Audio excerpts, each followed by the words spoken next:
नमस्कार दोस्तों, स्वागत है आपका फिर से हमारे यूट्यूब चैनल पर। दोस्तों, आज हम कक्षा 9वीं विज्ञान में अध्याय 1 है हमारे पास, हमारे आसपास के पदार्थ।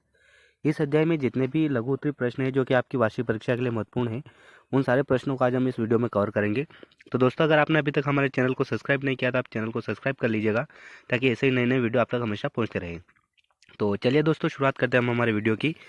हमें यहाँ पर दोस्तों देखिए, अति लघु उत्तरीय प्रश्न में पहला प्रश्न दे रखा है, ठोसों की अपेक्षा द्रवों में विसरण की दर अधिक होती है। तो वो ठोस में जो है ठोसों की अपेक्षा द्रवों में विसरण की दर अधिक क्यों होती है, उसका हमें कारण बताना है। तो इसका उत्तर होगा दोस्तों, ठोसों की अपेक्षा द्रव में पदार्थ के कण स्वतंत्र रूप से गति करते हैं और उन कणों में रिक्त स्थान भी अधिक होता है। यानी कि ठोसों की अपेक्षा द्रव में क्या होता है, पदार्थ के जो कण होते हैं वो स्वतंत्र रहते हैं, आज़ाद प्रकृति में वो गति करते रहते हैं और उन कणों के बीच में जो खाली स्थान होता है वो भी अधिक होता है, जिसकी वजह से भी उनमें विसरण की दर अधिक होती है। उसके बाद देखिए दोस्तों, हमें यहाँ पर दूसरा प्रश्न दे रखा है, गुप्त ऊष्मा किसे कहते हैं। तो इसका उत्तर होगा, गलन की गुप्त ऊष्मा वायुमंडलीय दाब पर 1 किलोग्राम शुद्ध ठोस को उसके गलनांक पर द्रव में बदलने के लिए आवश्यक ऊष्मा की मात्रा उस ठोस की संगलन की प्रसुप्त गुप्त ऊष्मा कहलाती है। यानी कि किसी भी ठोस को हम द्रव में बदलेंगे तो जी उसके लिए हमें जितनी आवश्यक ऊष्मा की जरूरत पड़ेगी, उस ऊष्मा को हम गुप्त ऊष्मा बोलेंगे। उसके बाद देखिए, तीसरा जो हमारे यहाँ पर प्रश्न है, तीसरा प्रश्न दिया हुआ है, संगलन की प्रसुप्त ऊष्मा किसे कहते हैं। तो दोस्तों, इसका उत्तर भी वैसा ही हो जाएगा जैसे दूसरे वाले का था। वायुमंडलीय दाब पर हम 1 किलो ठोस को उसके गलनांक पर द्रव में बदलने के लिए जितनी ऊष्मीय ऊर्जा की आवश्यकता होती है, उसे संगलन की प्रसुप्त ऊष्मा हम कहते हैं। वायुमंडलीय दाब पर 1 किलो ठोस को अगर हम गलाने की कोशिश करेंगे तो उसके लिए वो गलाकर उसको अगर हम द्रव बनाएंगे तो जितनी हमें ऊष्मा की जरूरत पड़ेगी ऊर्जा की, उस ऊष्मीय ऊर्जा को हम बोलेंगे संगलन की प्रसुप्त ऊष्मा। उसके बाद देखिए दोस्तों, हमें यहाँ पर चौथा प्रश्न दिया हुआ है, उदरोपातन किसे कहते हैं। एक पदार्थ का उदाहरण दीजिए जिसमें यह गुण पाया जाता है।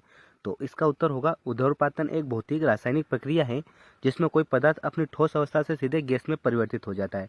यानी कि ठोस अवस्था से किसी पदार्थ का गैस में बदलना कहलाता है उदरोपातन।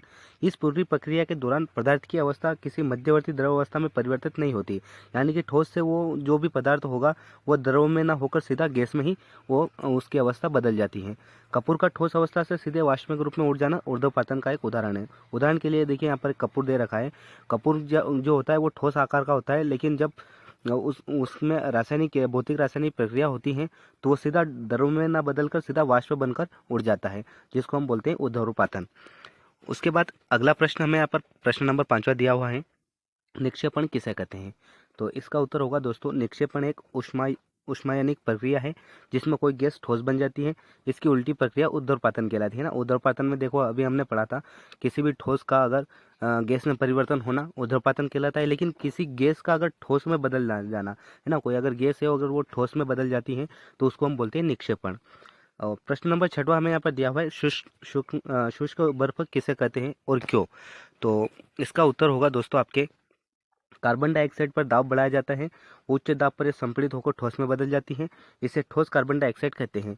जब ठोस कार्बन डाइऑक्साइड को सामान्य वायुमंडलीय दाब पर रखा जाता है तो यह बिना द्रव में बदले सीधे गैस में बदल जाती है। जो ठोस कार्बन डाइऑक्साइड गैस जो होती है, अगर उसको हम सामान्य वायुमंडलीय दाब पे रखेंगे तो वो क्या होगी, द्रव में ना बदलकर सीधे गैस में बदल जाती है। इसलिए इसे हम शुष्क बर्फ कहते हैं, ड्राई आइस। प्रशीतलन के लिए शुष्क बर्फ का प्रयोग भी किया जाता है। तो देखिए दोस्तों, ये 6 प्रश्न हैं हमने इस अध्याय में आपके पार्ट 1 में लिए हैं, जो कि आपकी परीक्षा के लिए महत्वपूर्ण है। तो दोस्तों, आप इनको याद करने की कोशिश ज़रूर कीजिएगा, और अगर आपको हमारा ये वीडियो पसंद आया तो आप वीडियो को लाइक कीजिएगा और इसे अपने दोस्तों के साथ शेयर ज़रूर कीजिएगा।